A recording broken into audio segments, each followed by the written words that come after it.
saisons de la vie et nous allons voir un autre domaine, dans le domaine des finances. Nous allons en parler ici, mais nous allons lire notre texte, le Fils prodigue. C'est dans Luc 15, à partir du verset 11. C'est Jésus qui parle. Il dit encore, un homme avait 2 fils. Le plus jeune dit à son père, mon père, donne-moi la part de la fortune qui doit me revenir. Et le père leur partagea son bien. Peu de jours après, le plus jeune fils rassembla tout ce qu'il avait et partit pour un pays lointain où il dissipa sa fortune en vivant dans la débauche.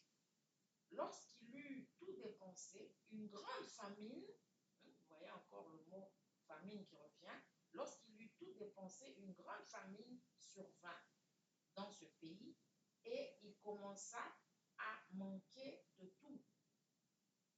Il se lia avec un des habitants du pays qui l'employa dans ses champs pour paître les pourceaux. Il aurait bien désiré se rassasier des caroubes que mangeaient les pourceaux, mais personne ne lui en donnait. Rentré en lui-même, il se dit, combien d'employés chez mon père ont du pain en abondance? Et moi ici, je péris à cause de la famine. Je me lèverai, j'irai vers mon père et je lui dirai, Père, j'ai péché contre le ciel et contre toi. Je ne suis plus digne d'être appelé ton fils. Traite-moi comme l'un de tes employés. Il se leva et alla vers son père. Voilà. Ça, c'est notre texte. Nous voyons que ce jeune homme qui était le fils cadet d'un homme qui avait de l'argent, un homme aisé, qui avait du bien, eh bien, ce jeune homme-là n'a pas compris la saison dans laquelle il se trouvait. Lui, il s'est dit, voilà, mon père a de l'argent, je vais profiter de cet argent, je vais m'amuser, je vais vraiment faire tout ce qui me passe par la tête. Voilà, tout ce que je vois, par exemple, dans les réseaux sociaux, ce que je vois à la télévision, etc., ce que je lis dans les magazines, je veux vivre cette vie-là. Je vais m'éloigner et je vais faire ce que je veux. Et c'est ce qui est arrivé. Il a demandé sa part d'héritage. Le père a accepté de lui donner. Il a partagé entre lui et son frère. Et le plus jeune, là, le cadet, est parti. Il est parti dans un pays lointain parce qu'il ne voulait pas rendre de compte. Il ne voulait pas être tout près. Il ne voulait pas il rencontre quelqu'un qui le connaissait, qui connaissait sa famille et qui pouvait, par exemple, dire à son père ce qu'il faisait et tout ça. Il ne voulait pas qu'on vienne lui dire, mais qu'est-ce que tu fais? Nous avons appris que tu vis vraiment d'une manière désordonnée, tu es dans la débauche, tu dépenses tout. Alors il est parti très très loin. Le péché, c'est ça que le péché fait. Le péché va t'isoler. Tu ne voudras plus être près des gens qui peuvent te dire la vérité. Le péché n'aime pas ça. Parce que le diable, c'est lui qui est derrière, c'est lui qui inspire le péché. Et le diable ne veut pas que tu sois à côté des gens qui peuvent te dire la vérité, qui peuvent te faire un clin d'œil, comme je suis en train de te le faire là. Ils ne veulent pas que tu écoutes la vérité. Ils ne veulent pas que tu sois près des gens qui sont sages. Il va t'éloigner. Il va te pousser à aller loin. Tu vas détester d'ailleurs tous ceux qui te disent, qui peuvent te dire la vérité. Tu ne vas pas les aimer parce que toi, tu veux être avec des gens qui t'encouragent dans le mal. C'est comme ça qu'on est quand on a un cœur qui veut vivre dans le désordre, quand on a un cœur qui ne comme ça qu'on vit. Voilà. Alors ce jeune homme-là, c'est ça qui lui est arrivé. Il est parti très loin pour pouvoir faire tout ce qu'il voulait. Et il n'a pas discerné la saison. Il n'a pas compris que le temps de la richesse, quand Dieu te donne un temps de richesse, c'est pour que tu prépares ton avenir. Parce qu'il y aura une famine. Sur cette terre, il y aura toujours des temps de famine. Et donc, il faut se préparer à ces temps-là de difficulté. En fait, la famine, c'est une image pour les difficultés. Nous avons vu ça déjà avec Joseph, hein, le rêve de Pharaon. Voilà, la famine, c'est les difficultés. Il y aura toujours des temps de difficultés qui viendront parce que nous sommes sur la terre, nous ne sommes pas au ciel. Et sur la terre est sous... Il y a un jugement qui est là. Hein, parce que l'humanité n'aime pas Dieu. L'humanité s'est détournée de Dieu. L'humanité désobéit à Dieu. L'humanité crée son propre malheur. Voilà. Pour être heureux, l'homme doit être collé à Dieu. Tu dois être collé à Dieu, tu dois être ami de Dieu, tu dois être un enfant de Dieu. C'est là où tu vas être heureux. C'est là où tu vas être protégé. C'est là où ça va marcher pour toi.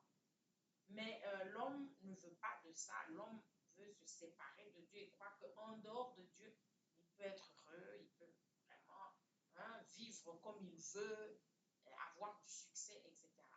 Et c'est pour ça que l'humanité a beaucoup de problèmes. C'est parce que les hommes se sont détournés de Dieu. Et la conséquence, quand on se détourne de Dieu, eh bien, il y a beaucoup de choses qui viennent contre celui qui n'est pas en Dieu, qui n'est pas couvert par Dieu. Il y a beaucoup de choses qui viennent contre toi, parce que le diable ne t'aime pas. Hein? Parce que le diable, il ne t'aime pas, il ne connaît pas ta valeur, ton prix. Le diable veut te détruire, tout simplement. Voilà. Alors, ce jeune homme est parti. Et ce jeune homme a vécu comme il a vécu, dans les plaisirs, dans la débauche, l'alcoolisme, les drogues. Il a tout essayé. Les drogues, les prostituées, il a essayé tout. Tout ce qu'il pouvait essayer, il a dépensé son argent pour un oui, pour un non, juste pour se montrer qu'il avait de l'argent, montrer qu'il était quelqu'un, qu'il était un fils à papa, etc. Voilà. Et il a attiré autour de lui les mauvaises personnes. Il a attiré des gens qui sont venus sucer tout son bien. Voilà. Donc, quand tu es dans le désordre, tu vas toujours attirer des profiteurs, tu vas attirer des flatteurs, tu vas attirer les mauvaises personnes qui vont t'enfoncer encore plus. La Bible dit que dans les Proverbes 27:7, le fer aiguise le fer. Le fer aiguise le fer. C'est-à-dire, si tu as des bonnes qualités et si tu as des bons amis, ils vont t'aider à t'améliorer, ils vont te pousser à t'améliorer. Mais quand tu as des défauts, eh bien, si tu as aussi des mauvais amis, ces mauvais amis-là vont te pousser, t'enfoncer dans ta méchanceté, t'enfoncer dans tes défauts. Ça, c'est comme ça que ça se passe. Alors lui, il s'est retrouvé avec des gens, avec des voyous, il s'est retrouvé avec des vauriens, il s'est retrouvé avec des gens sans foi ni loi, comme lui, pour l'aider à s'enfoncer davantage. Voilà. Et donc, à un certain moment, il n'avait plus d'argent parce qu'il n'avait pas la sagesse de faire des réserves. Voilà. La sagesse eût été de demander l'argent à son père, de fructifier cet argent. Oui. Mais il a demandé l'argent pour le dépenser. Il a juste dépensé, il n'a pas pensé à faire entrer de l'argent, à produire de l'argent. Il a cru qu'il serait toujours riche, qu'il aurait toujours de l'argent à dépenser. C'est ce qu'il a cru. Donc, il n'a pas compris la saison dans laquelle il se trouvait. Un beau jour, il s'est retrouvé sans le sou. Et puis, il a manqué où loger, il a manqué où manger. Il a commencé à dormir avec les cochons. Il a commencé à manger la nourriture des cochons. Il s'est retrouvé au plus bas de l'échelle. Et quand il s'est retrouvé au plus bas de l'échelle, c'est là qu'il a commencé à penser à son père. Il a commencé à penser à la maison, hein, paternelle, là où il était bien, là où il mangeait, là où il était propre, il pouvait se laver, il pouvait bien s'habiller, etc. Il était quelqu'un, il était considéré, hein, dans la maison de son père. Voilà. Il est rentré en lui-même. Et là, alors, il s'est vu. Quand il est rentré en lui-même, il s'est examiné, il a vu qu'il était totalement à côté. Il a vu qu'il avait péché. Péché, c'est quoi? C'est rater la cible. Tu as une cible que tu dois atteindre, hein, mais tu tapes à côté. C'est ça le péché. Dieu t'a mis sur cette terre. Tu as une cible que tu dois atteindre. Tu as une mission que tu dois accomplir. Voilà. Tu as une certaine manière de vivre, hein, que Dieu veut que tu aies. Si tu n'as pas cette manière-là de vivre, donc tu tapes à côté. C'est ça, péché. Hein? Si tu ne remplis pas ta mission, la mission pour laquelle Dieu t'a mis sur terre, tu tapes à côté. Là, c'est le péché. Voilà. Et donc, ce jeune homme a péché. Il a péché grandement. Et les conséquences du péché, c'est quoi? Eh bien, c'est la misère. Hein? À certains moments, c'est la misère, c'est vraiment la déchéance, c'est dur. Voilà. Et donc, il est rentré, il a pensé à rentrer chez son père, s'humilier chez son père, à qui il ne donnait plus de nouvelles, qu'il n'a plus visité depuis qu'il était parti. On ne sait pas combien de temps il est parti, la Bible ne nous le dit pas. Peut-être qu'il a fait 1 an, 2 ans, peut-être 5 ans, peut-être 10 ans. Hein, voilà. Mais un jour, comme il n'a pas bien discerné les saisons, un jour, eh bien, il a dû rentrer. Et il est rentré la tête entre, hein, la queue entre les pattes parce qu'il était appauvri, il était dans la misère, il s'était comporté comme un fou, comme un insensé, quelqu'un sans sagesse. Voilà. Et il est rentré humilié, il n'avait rien à montrer. Il est rentré humilié, il est rentré comme un mendiant chez son père. Hein? Voilà. Et donc, il est rentré pour demander grâce, pitié chez son père. Beaucoup de gens vivent ce genre-là de situation, ils ne comprennent pas, hein, que quand Dieu te donne des opportunités, ce n'est pas pour tout dépenser, tout consommer, non.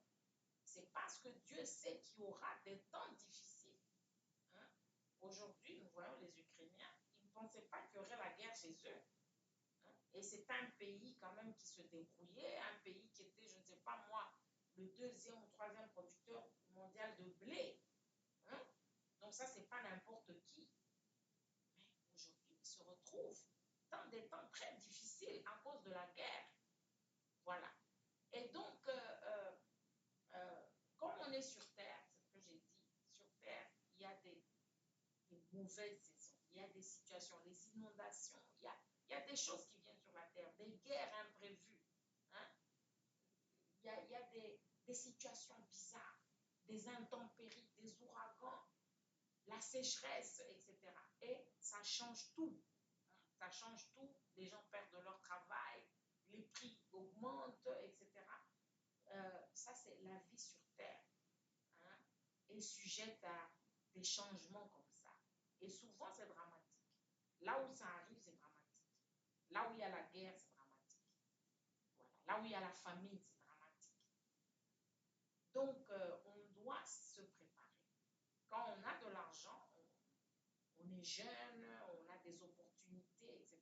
C'est pas pour tout dépenser, puis on se retrouve comme si on n'avait jamais eu d'opportunité. Ça, c'est une erreur grave dans la vie. Hein?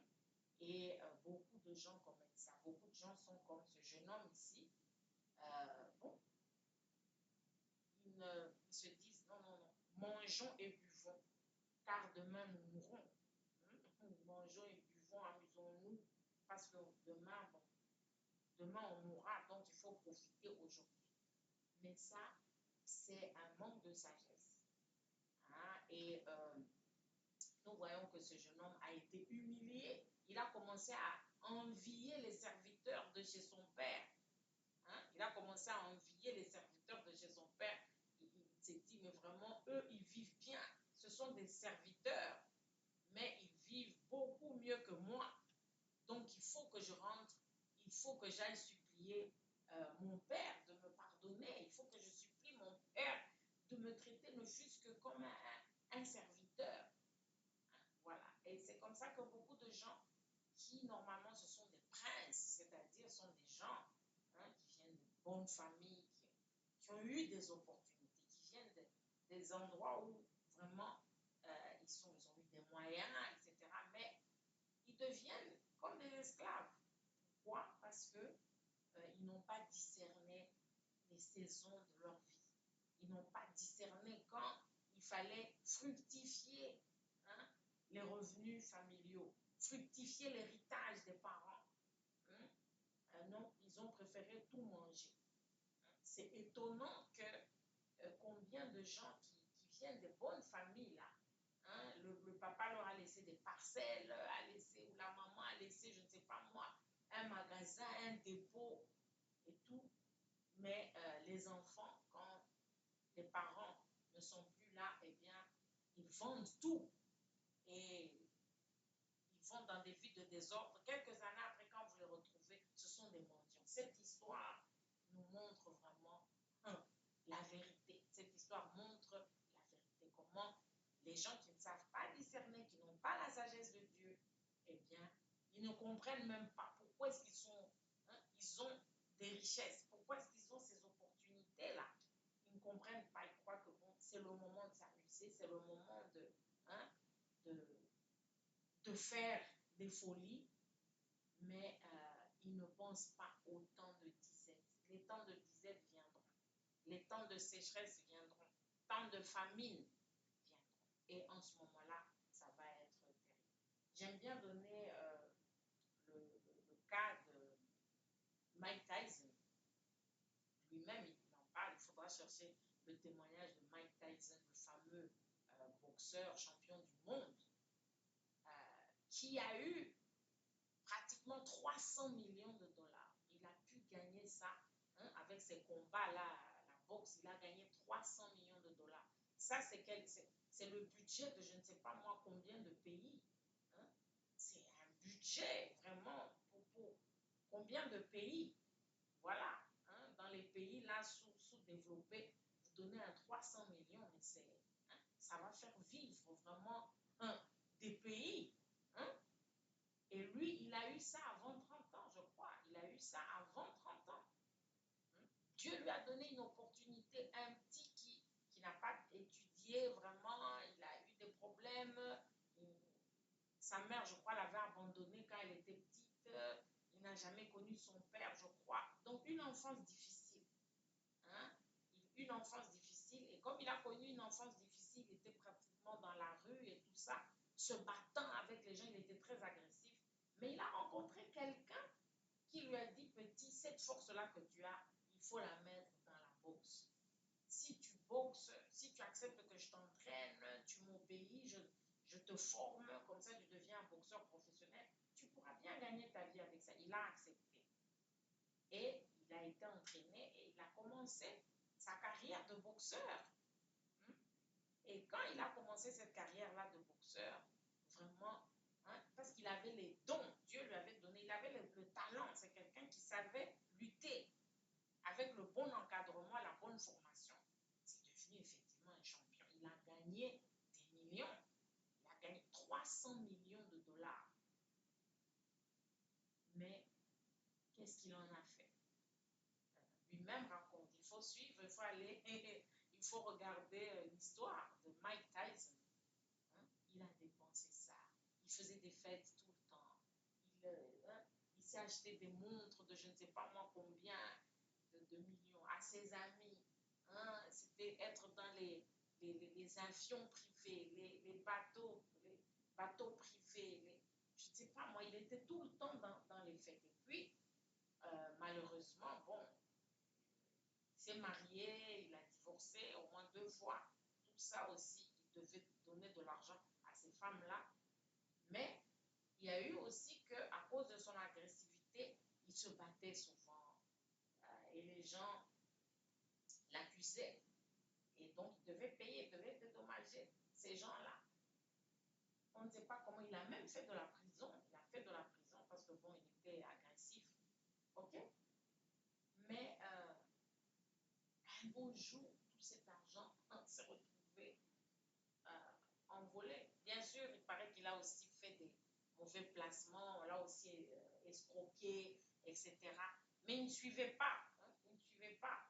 Il n'était pas diligent aussi pour suivre son argent parce qu'il se disait, bon, je vais toujours avoir de l'argent, je suis fort, c'est ma carrière, je vais toujours avoir de l'argent. Un jour, il s'est retrouvé, il n'avait plus rien. Il dormait dans sa voiture. Voilà, il faut suivre cette histoire. Et c'était comme ça, il s'est retrouvé maintenant dans la peine, dans le manque. Et là, il a commencé à penser à toutes ces opportunités qu'il avait eues. C'était un roi.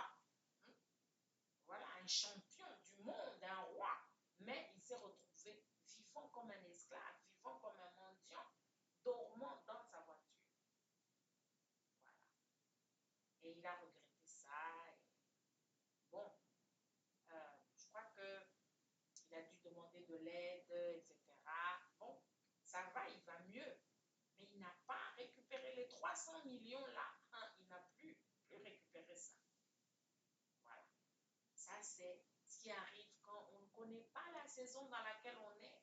On croit qu'on sera toujours beau, on sera toujours fort, on sera toujours belle, on sera toujours fort. On aura toujours des hommes qui vous font des cadeaux très chers, etc.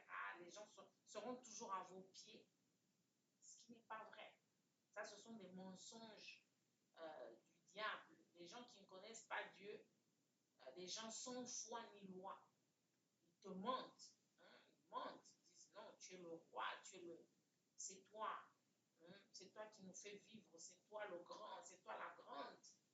Hein, voilà, et un beau jour, il n'y a plus rien. Hein, il n'y a plus rien parce qu'on n'a pas été sage pour discerner les saisons. Voilà. Aujourd'hui, bon, ce Mike Tyson, bon, ça va mieux, mais il est loin, loin des 300 millions hein, qu'il a eu un jour.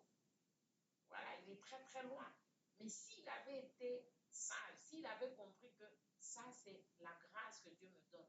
Je suis un pauvre, un malheureux. Je n'ai pas de parents qui s'occupent de moi.